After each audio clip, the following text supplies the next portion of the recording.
Good morning, guys. Welcome to this Wednesday, November 19th. And we're getting towards the end of the week, halfway through this one. And next week is Thanksgiving, a short week. And then we're in December. So far, this week has been kind of weak. It's been they've been trying to take it lower. And then buyers have stepped in strategically and held it together. So far, we are not quite out of the woods by any means. It's still trying to do it. And today, after the close today, we're going to get a major report, NVIDIA's earnings report, and that's going to probably set the stage for how this whole thing goes. If that's a good report and they can meet expectations and make the street happy, I think the market turns around and takes off.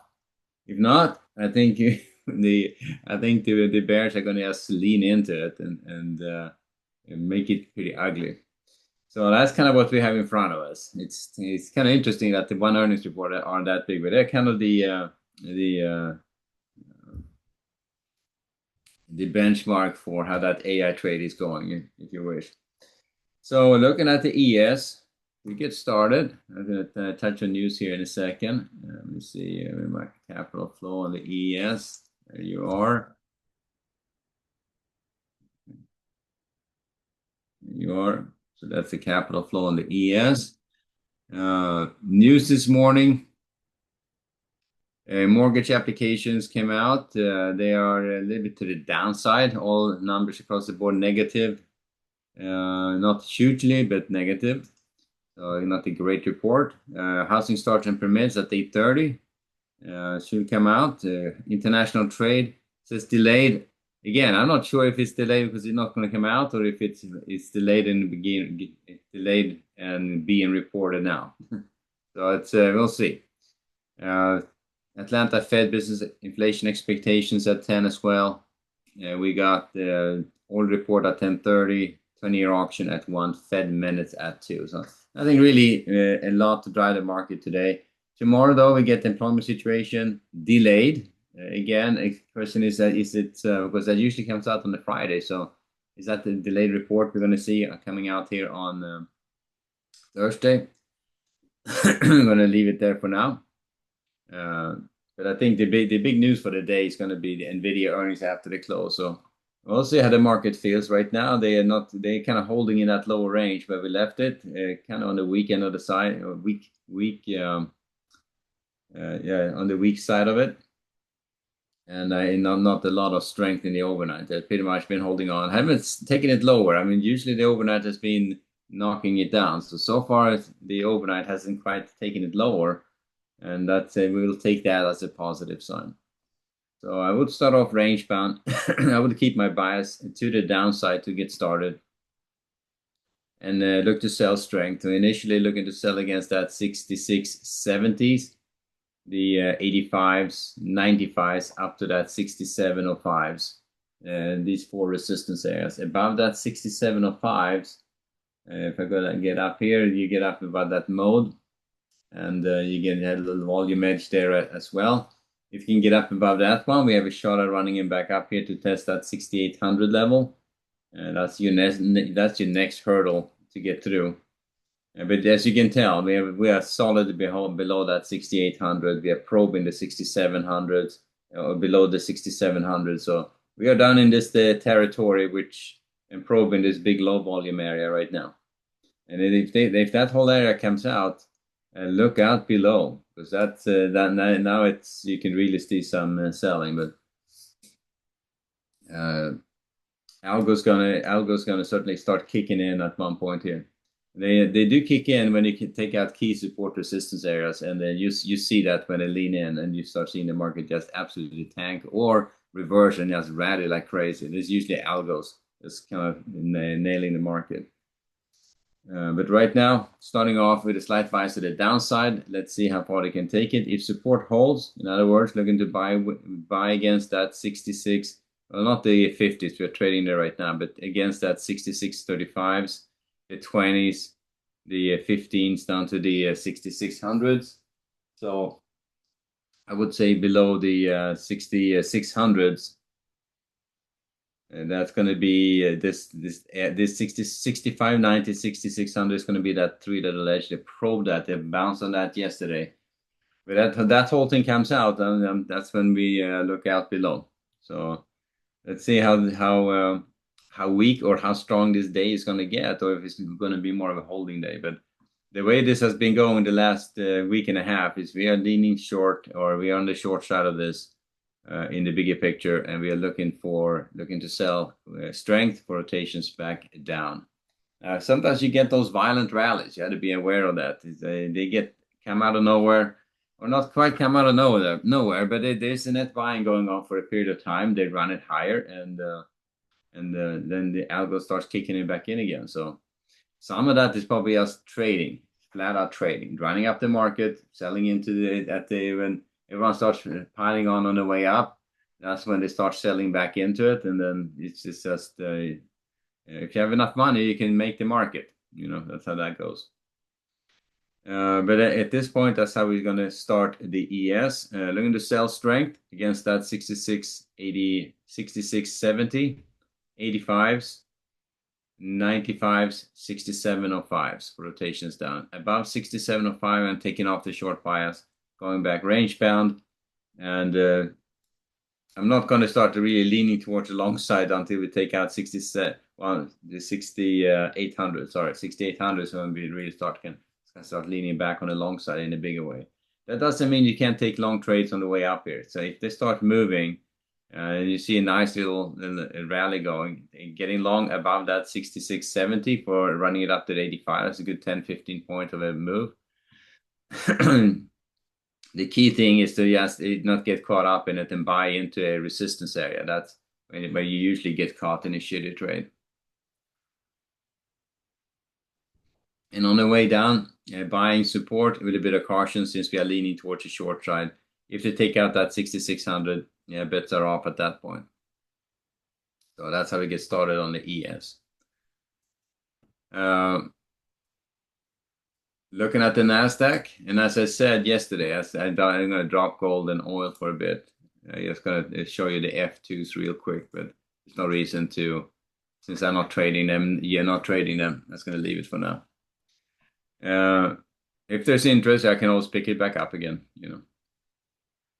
So NASDAQ, also an interesting dynamic going on there, holding in this range from yesterday.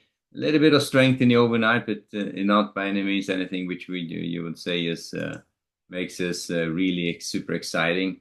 On the capital flow chart here, you see you have the let me do this. I'm gonna blow out this like this. There you go. So on the capital flow chart, you can see we are still holding well below that is 24,600 to 700. And we are trading right at it now, actually. So we're right at that reverse resistance area. Where they kind of had to get back up above, otherwise we'll be solid on the short side of this. So starting off on the short side, looking to sell strength against the 730s, 800s, 830s for rotations down. Above that 830s, I'm going to go back range bound. That would be taking us up to this little mode area, the high volume part of it.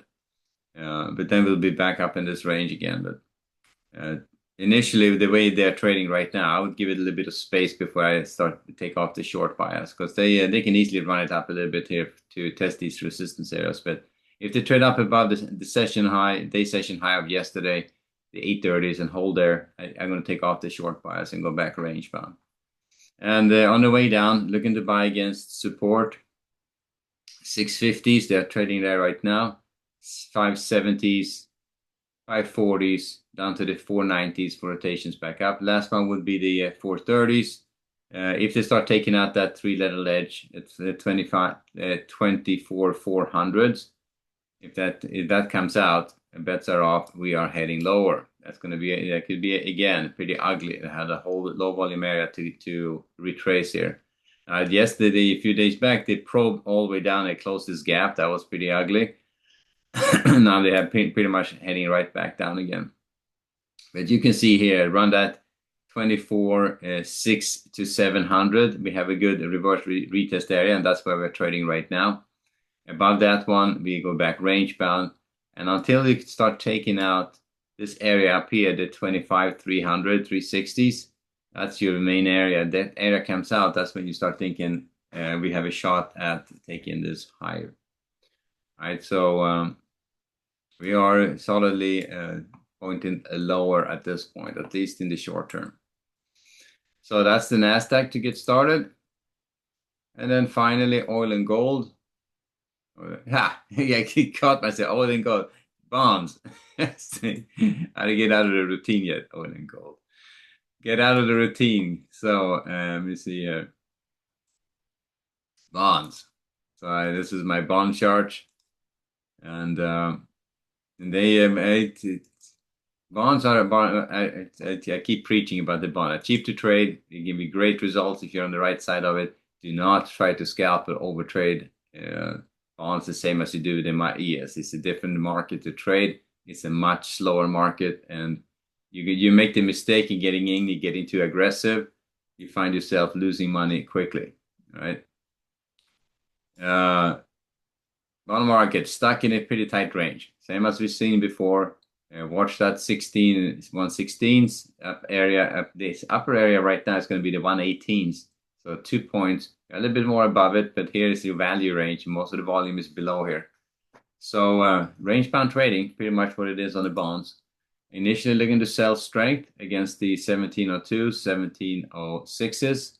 Looking to buy weakness, 1622s, 1616s, rotations back up. Fairly tight range. Starting off like that. If you start trading above that 1706, looking for a move higher, a long trade. If you start taking out that 1616, looking for rotation to the downside. The last one to buy would be against that 1610, but I'm starting to lean towards the short side at that point. So that's a bond market, pretty straightforward. But then again, I use a bid-ask chart on that guy because that's pretty helpful, you know. And then you had to just kind of watch this thing and see what kind of day you are getting. But the bond market tends to set up pretty nicely in terms of retest failures. You just have to be patient when you try to trade those markets. But so far, as long as they hold in a range like this, I'm not going to worry about the sell-off being a flight to safety or anything like that. If that would be the case, you would have seen the bond market trade higher, people rotate into bonds and stocks. But right now, I think the big thing for the day is going to be the Nvidia earnings after the close. Let's see if we're going to get any kind of a range bound or directional day out of this, but we're waiting for that number. So that's how we get started. Back to the ES. So the ES, both ES and NASDAQ starting with looking to sell strength, rotations down, starting with a slight bias to the downside on both of them. Alrighty, guys. So we'll wrap it there. And so I can show you the F2s on gold. Yes, for the reference of it. You know, that wasn't it. Hang on. Here is oil. Oil is to the downside, selling off in a pretty good fashion, so that's a good sign. We like that.